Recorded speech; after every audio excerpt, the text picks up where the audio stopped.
예전엔 이렇게 말했죠. 나이 들면 그냥 조용히 살아야지. 그런데 요즘은 다릅니다. 60대, 70대에도 그림을 배우고, 악기를 배우고, 유튜브를 시작하는 사람들이 있습니다. 어떤 분은 80세에 책을 출간하고, 어떤 분은 평생 못 해본 여행을 떠나기도 해요. 혹시 지금 이렇게 생각하고 계신가요? 이 나이에 무슨 재미로 사냐? 다 늙어서 뭘 시작해? 하지만 말입니다. 지금 이 순간부터가 진짜 내 삶을 즐길 시간일 수 있습니다. 오늘 영상에서는 나이 들어서도 인생을 즐겁게 사는 7가지 구체적인 방법을 알려드릴게요. 무리하지 않아도 됩니다. 돈 많이 들지 않습니다. 다만 오늘의 마음가짐이 가장 중요합니다. 여러분, 아직 늦지 않았습니다. 지금부터 우리 함께 즐거운 노년의 첫걸음을 내딛어 볼까요? 즐거운 노년 생활을 위한 7가지 실천법. 1. 호기심을 잃지 마세요. 새로운 것을 배우는 즐거움.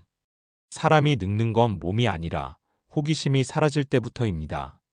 사례. 75세 사진작가 할머니의 이야기. 75세에 스마트폰으로 사진 찍는 법을 배운 박 할머니. 손녀에게 배운 사진 앱으로 꽃을 찍고 하늘을 찍고 매일 기록하다가 지금은 SNS에서 팔로워 3,000명을 넘긴 실버 인플루언서가 되셨습니다. 처음엔 사진이 너무 어려워서 손이 떨릴 정도였대요. 그런데 배우고 나니 세상이 달라 보였답니다. 이 나이에도 내가 뭔가 배울 수 있다는 게 너무 신기했어요. 이 말이 인상 깊지 않으신가요? 우리 세대는 배움의 힘을 압니다. 우리 세대는 라디오에서 텔레비전, 공책에서 컴퓨터까지 온몸으로 세상의 변화를 겪으며 살아왔죠. 그런데 요즘 기계는 좀 낯설고 두렵습니다. 버튼도 많고 글씨도 작고 혼자 하기엔 막막하죠. 그래서 그냥 모르고 지나치게 됩니다. 하지만 어쩌면 다시 한번 배워볼 시간 아닐까요? 호기심을 닫으면 세상과 단절됩니다. 호기심을 잃는다는 건 세상에 대한 창문을 닫아버리는 것과 같습니다. 스마트폰을 모르니 자녀와의 대화도 줄고 앱을 몰라서 버스도 헷갈리고 결국 집 안에만 머무르게 됩니다. 그리고 그 고립은 우울함, 무기력, 건강 악화로 이어집니다. 하지만 걱정 마세요. 지금부터 다시 시작할 수 있습니다. 실천 가능한 해결책. 지금부터 아주 작게 시작해 보세요. 1. 스마트폰 배우기부터 시작하세요. 동네 주민센터나 복지관에 실버 스마트폰 교실 운영됩니다. 기초부터 아주 천천히 알려주니 걱정 안 하셔도 됩니다. 2. 유튜브에서 관심 있는 것 찾아보기. 이에 초보자도 할 수 있는 사진 촬영법, 스마트폰 꿀팁, 꽃 키우는 법. 소리도 키울 수 있고 반복도 가능해서 독학도 편합니다. 3. 자녀나 손주에게 배우세요. 나 좀 알려줘 하고 손 내미는 순간 가족과의 관계도 훨씬 가까워집니다. 배우는 과정에서 대화도 늘어나요. 4. 처음부터 잘하려 하지 마세요. 틀려도 괜찮다, 모르면 물으면 된다는 마음을 갖는 것이 중요합니다. 인생의 재미는 처음 해보는 것에서 옵니다. 60이든 70이든 처음은 언제든 다시 시작할 수 있어요. 여러분은 요즘 마지막으로 뭔가를 새롭게 배운 게 언제인가요? 오늘 영상이 그 새로운 시작이 되었으면 좋겠습니다. 2. 몸을 움직이세요. 걷기의 힘, 작은 운동의 기적. 가장 저렴하고 가장 효과적인 건강법이 뭔지 아세요? 바로 걷기입니다. 사례. 매일 걷기 30분으로 삶이 바뀐 68세 김 선생님. 고혈압, 당뇨, 불면증까지 겹쳐 늘 병원 신세였던 68세 김 선생님. 그런데 어느 날 의사에게 이런 얘기를 들었다고 해요. 운동 처방 받아보셨어요? 처음엔 헛웃음만 나왔답니다. 그런데 정말 매일 아침 30분만 걷기 시작했는데 3달 만에 약이 줄고 잠도 잘 오고 체중도 4kg 빠졌어요. 지금은 아침마다 걷는 게 가장 큰 낙이래요. 운동이 약보다 세더라고요 라는 말을 하시더군요. 우리 몸은 움직일수록 젊어집니다. 예전엔 하루 종일 논밭에서 움직였는데 지금은 하루 종일 TV 앞이나 소파에 앉아 있는 날이 많죠. 몸이 굳고 다리가 저리고 잠도 잘 안 오고 나이 들어서 그런가 보다 하고 넘기기 쉽지만 사실은 움직이지 않아서 그런 경우가 더 많습니다. 운동 부족은 조용한 질병입니다. 운동 부족은 근육을 줄이고 관절을 굳게 하고 심지어 치매 위험까지 높입니다. 특히 60대 이후엔 근육이 1년에 1%씩 자연 감소합니다. 이를 막지 않으면 걷기조차 불편해지고 점점 외출을 꺼리게 되고 결국 사회적 고립과 우울로 이어지죠. 실천 가능한 해결책. 걷기부터 시작하세요. 1. 하루 10분 걷기부터 시작하세요. 처음엔 집 앞을 한 바퀴 도는 것만으로 충분합니다. 중요한 건 매일 그리고 꾸준히입니다. 2. 걷기 목표를 세워보세요. 이번 주엔 공원까지 가보기, 계단 한층 올라보기. 스스로 목표를 세우면 성취감이 커집니다. 3. 음악을 들으며 걸으세요. 좋아하는 옛 노래나 클래식 음악을 들으면 걷는 재미가 생깁니다. 4. 친구와 함께하면 더 오래 합니다. 함께 걷는 이가 있으면 꾸준히 하게 되고 대화도 늘고 외로움도 줄어듭니다. 몸을 움직이는 건 단지 건강을 위한 게 아닙니다. 삶의 에너지를 되찾는 길입니다. 내일 아침 문을 열고 한 걸음 내디뎌 보세요. 그 첫 발이 여러분의 인생을 바꿔줄지 모릅니다. 3. 사람을 만나세요. 외로움이 병이 되는 시대. 사람은 밥보다 더 필요한 게 있습니다. 바로 사람과의 관계, 즉 소속감입니다. 사례. 혼자 살던 72세 이 여사의 변화. 72세 이 여사는 남편과 사별한 후 5년 넘게 혼자 살았어요. 자녀는 바쁘고 친구들은 점점 멀어졌고 어느 날부터인가 우울감과 불면증이 찾아왔습니다. 그러다 어느 날 동네 경로당에서 운영하는 실버 독서 모임에 우연히 참여하게 되었죠. 책은 핑계였고 사실은 사람들과 수다 떠는 시간이 제일 즐거웠다고 합니다. 지금은 매주 2번 모임에 나가고 커피도 마시고 동네 사람들과 가까워졌대요. 이 여사가 했던 말이 참 인상 깊습니다. 사람 목소리가 들리니까 마음이 살아났어요. 외로움은 누구에게나 찾아옵니다. 60에서 70대가 되면 친구를 자주 만나기도 어렵고 자녀들도 바빠서 자주 못 보고 문득 하루 종일 아무와도 말 한마디 안 하는 날도 생깁니다. 그럴수록 사람을 피하게 되고 결국은 더 외로워집니다. 그 외로움은 정신의 감기이자 몸의 병입니다. 연구에 따르면 외로움은 하루 15개비의 담배를 피우는 것만큼 해롭다고 합니다. 실제로 외로운 사람은 치매, 우울증, 심장 질환의 위험이 더 높습니다. 무엇보다 나는 쓸모없는 존재인가? 라는 생각이 들면 삶의 의미마저 잃게 됩니다. 그 어떤 병보다 무서운 것이 바로 사람과의 단절입니다. 실천 가능한 해결책. 작게 가까운 곳부터 연결하세요. 1. 지역 커뮤니티에 참여하세요.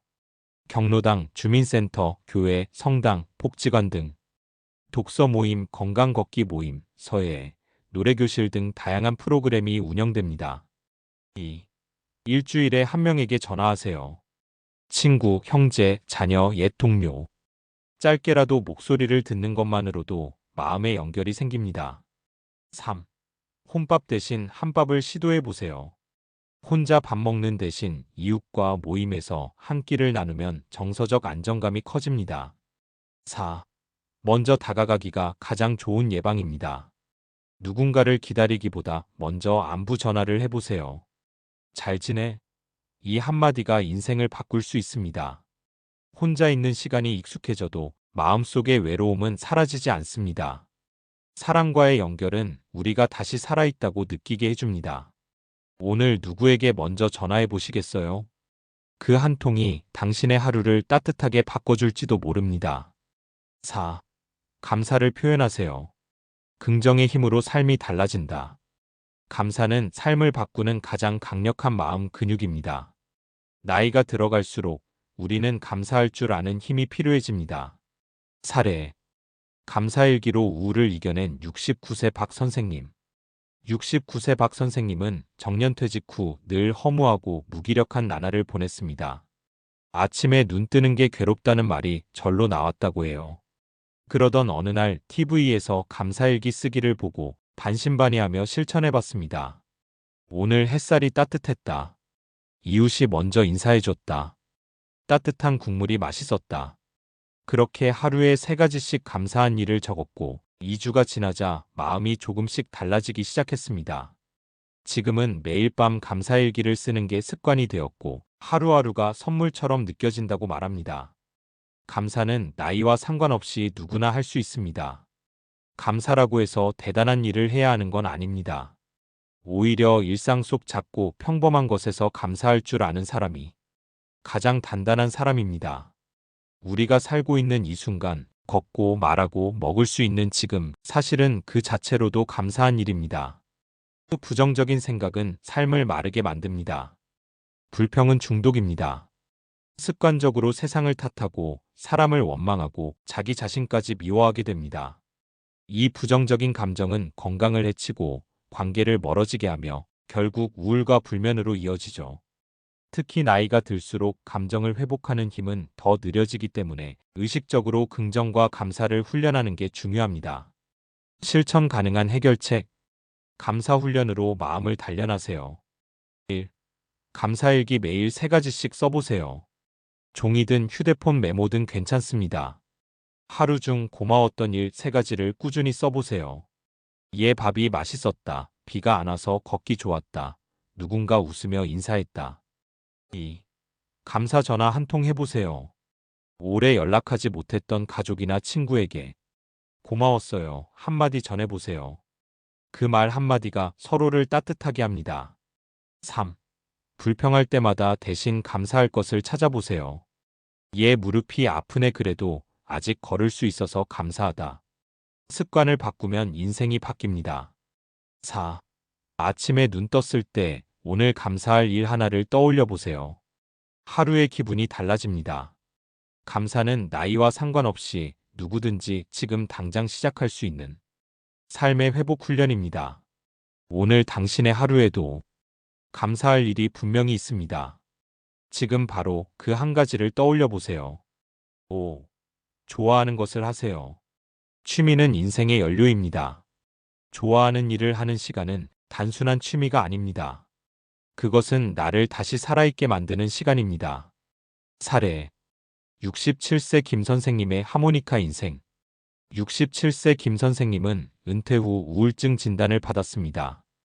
정해진 일도 없고 뭘 해야 할지도 모르겠고 시간이 많을수록 마음은 더 허전해졌죠. 그러다 우연히 유튜브에서 하모니카 연주를 보고 나도 해볼까? 하는 마음으로 동네 문화센터에 등록했습니다. 한 달, 2달, 석 달.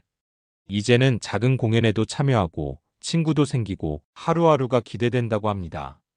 김 선생님 말씀에 이런 게 있었어요. 하모니카 하나가 내 삶을 다시 돌아가게 만들었어요. 내가 좋아하는 것을 잊고 사는 삶. 바쁘게 살아오느라 내가 좋아하던 노래, 그림, 글쓰기, 운동. 다 잊고 산 지 오래죠. 그런데 그 잊고 지냈던 것들 속에 당신을 다시 웃게 할 열쇠가 숨겨져 있습니다. 우리는 나이를 먹는 것이지 마음까지 늙는 건 아닙니다. 무료함과 무기력은 노화를 가속합니다. 할 일이 없고 흥미도 없고 시간은 많은데 하루가 너무 길게 느껴진다면 그건 신호입니다. 무기력함은 신체 건강에도 영향을 미쳐 기억력 저하, 기력 저하, 심지어 치매로도 이어질 수 있습니다. 재미는 뇌를 깨어나게 하고 삶의 활력을 불어넣는 천연 비타민입니다. 실천 가능한 해결책. 작은 취미부터 시작해보세요. 1. 예전엔 좋아했지만 잊고 산 것을 적어보세요. 얘 글쓰기, 그림 그리기, 바둑, 사진, 뜨개질, 노래, 정원 가꾸기. 그중 하나를 다시 시작해보세요. 부담 없이 즐기듯이. 2. 시작의 부담은 없애세요. 잘하려고 하지 마세요. 즐기기 위해 하는 것이 취미입니다. 실력이 목적이 아니라 기분 전환이 목적입니다. 3. 취미는 혼자보다 함께하면 오래갑니다. 같은 취미를 가진 사람들과 모임을 만들어 보세요. 지역센터, 온라인 카페, 단톡방 등 다양합니다. 4. 좋아하는 시간을 하루 30분만 확보하세요. TV 보는 시간 30분 줄이면 내 인생을 위한 시간이 생깁니다. 좋아하는 걸 하는 사람은 나이와 상관없이 빛이 납니다. 오늘 하루 당신이 진심으로 좋아하는 건 무엇인가요? 그걸 다시 시작하는 순간 당신의 삶은 다시 움직이기 시작할 겁니다. 6. 몸을 움직이세요. 건강은 습관에서 시작됩니다. 몸이 굳으면 마음도 굳습니다. 건강한 움직임은 단순한 운동이 아닙니다. 당신의 삶 전체를 유연하게 만드는 열쇠입니다. 사례. 매일 30분 걷기로 관절 통증이 사라진 72세 정여사님. 72세 정여사님은 무릎 통증 때문에 병원 신세를 자주 졌습니다. 약은 계속 먹어도 상태는 비슷했고 겁이 나서 집 밖을 거의 나가지 않았죠. 어느 날 딸이 준 만보기 앱을 통해 하루 2000보 걷기를 시도했고 처음에는 10분도 힘들었지만 3개월이 지나자 통증이 줄고 기분도 밝아졌다고 합니다. 지금은 하루 5000보를 걷는 게 생활이 되었고 걷는 시간이 제일 행복한 시간이라고 말씀하세요. 아프지 않게 오래 사는 게 진짜 복입니다. 병원 침대 위에서 오래 사는 것보다 내 발로 걷고 내 손으로 밥 먹고 내 입으로 말할 수 있는 삶이 진짜 복입니다. 그 기본을 지키기 위해서 필요한 건 큰 돈도 헬스장도 아닙니다. 단 10분의 움직임이면 충분합니다. 귀찮아서 안 한다는 몸의 경고를 무시하는 것. 많은 분들이 이렇게 말씀하십니다. 지금은 괜찮아. 아직은 움직일 수 있어. 하지만 그 아직이 지나면 갑자기 움직이기 어려워집니다. 관절은 안 쓰면 굳고 근육은 안 쓰면 빠지고 폐활량은 안 쓰면 줄어듭니다. 귀찮음은 병이 되기 전에 몸이 보내는 마지막 신호일 수 있습니다. 실천 가능한 해결책. 작고 꾸준한 운동으로 몸을 지키세요. 1. 하루 10분 집에서 따라하는 스트레칭부터 시작하세요. 유튜브에 시니어 스트레칭, 관절 강화 체조 검색. 아침에 일어나서 간단한 동작만 해도 기분이 달라집니다. 2. 매일 같은 시간에 걷기 습관 만들기. 집 앞 골목, 공원, 마트까지 걸어가기. 만보기 앱 활용 목표 설정. 3000보, 5000보, 7000보 점진적 증가. 3. 혼자보다 함께 움직이기. 친구나 배우자와 함께 걷기. 마을 걷기 모임이나 시니어, 체조반 참여도 적극 추천. 4. 일상 속 움직임의 기회를 늘리기. 엘리베이터 대신 계단 한층 오르기. TV 보면서 가볍게 다리 들기, 팔 돌리기. 식사 후 10분만 산책하기. 운동은 나를 위한 가장 강력한 보험입니다. 건강은 하루아침에 좋아지지 않지만 움직이지 않으면 하루아침에 나빠집니다. 지금 당장 자리에서 일어나 어깨를 한번 돌려보세요. 그 작은 움직임이 당신의 인생을 지켜줄 시작이 될 수 있습니다. 7. 지금 이 순간을 사세요. 마음 챙김이 주는 선물. 우리는 과거에 얽매이거나 미래를 걱정하느라 지금 이 순간을 놓치고 살 때가 많습니다. 지금 여기에 집중하는 것, 그것이 바로 삶의 진짜 행복입니다. 사례. 매일 5분 명상으로 마음이 평화로워진 69세 이씨. 69세 이씨는 늘 불안하고 초조했습니다. 은퇴 후 무슨 일을 해야 할지 몰라 고민이 많았죠. 어느 날 가족의 권유로 매일 5분씩 마음 챙김 명상을 시작했습니다. 처음엔 집중이 잘 안 됐지만 꾸준히 하자 마음이 차분해지고 불안한 생각들이 줄어들었습니다. 지금은 하루 10분씩 명상을 하며 하루 중 가장 나에게 집중하는 시간이 됐다고 합니다. 해야 할 것에 묶여 살아가는 우리는 늘 해야 할 일에 쫓기고 과거의 후회와 미래의 걱정에 머물러 있습니다. 하지만 그렇게 살면 중요한 건 지금 이 순간인데도 그걸 놓치고 말죠. 삶은 지금 여기서 사라져야 합니다. 마음이 과거와 미래를 헤매면 지금의 행복을 놓칩니다. 불안과 스트레스의 대부분은 아직 일어나지 않은 미래에 대한 걱정 혹은 지나간 과거에 대한 후회입니다. 이러면 몸과 마음이 긴장 상태로 오래 머물러 만성피로, 우울증, 수면 장애가 생기기 쉽습니다. 그래서 지금 여기에 머무르는 연습이 필요합니다. 실천 가능한 해결책. 마음 챙김으로 삶을 충만하게. 1. 매일 5분 호흡 명상을 해보세요. 편안한 자세로 눈을 감고 코로 숨을 깊게 들이쉬고 천천히 내쉽니다. 마음에 떠오르는 생각을 판단하지 말고 흘려보내세요. 2. 지금 이 순간에 집중하는 작은 습관 만들기. 식사할 때 음식 맛에 집중하기. 산책할 때 주변 소리, 바람, 햇살 느끼기. 손 씻을 때 물의 감촉에 집중하기. 3. 감사하는 마음을 기록하세요. 하루 3가지 감사한 일을 적어보세요. 작은 것에도 감사하며 마음이 한결 가벼워집니다. 4. 스마트폰이나 TV에서 벗어나 하루 10분 자연 속에서 보내기. 자연의 소리와 풍경은 마음을 안정시킵니다. 삶은 결국 지금 여기를 어떻게 사느냐에 달려 있습니다. 과거에 묶이지 말고 미래에 불안해하지 말고 지금 이 순간을 온전히 느끼며 살아가는 법을 배워보세요. 그것이야말로 나이 들어도 삶을 진짜 즐겁게 만드는 비결입니다. 여러분, 오늘 함께 나눈 7가지 삶을 즐겁게 사는 방법, 어떻게 느껴지셨나요? 나이는 숫자일 뿐이라고들 하지만 사실 몸과 마음은 꾸준한 관심과 노력이 필요합니다. 그래서 우리가 함께 배운 것들 하나씩 실천하며 자신만의 행복을 찾아가는 게 정말 중요합니다. 호기심을 잃지 않고 몸을 움직이고 사람과 만나고 그리고 지금 이 순간에 집중하는 것. 이 모든 게 쌓이고 쌓여서 나이 들어도 활기차고 즐거운 삶을 만드는 힘이 됩니다. 누구나 아픔도 있고 힘든 시간도 있겠지만 그 속에서도 희망과 즐거움은 반드시 찾아낼 수 있습니다. 나이 들어도 인생이 계속된다는 사실을, 그리고 그 시간을 더 빛나게 할 수 있다는 걸 꼭 기억하세요. 여러분 한 분 한 분이 소중하고 그 삶의 이야기가 정말 아름답습니다. 오늘 이 시간이 여러분에게 작은 용기와 희망이 되었으면 좋겠습니다. 앞으로도 함께 웃고 배우고 나누는 시간이 많았으면 좋겠어요. 항상 건강하시고 행복하세요. 감사합니다.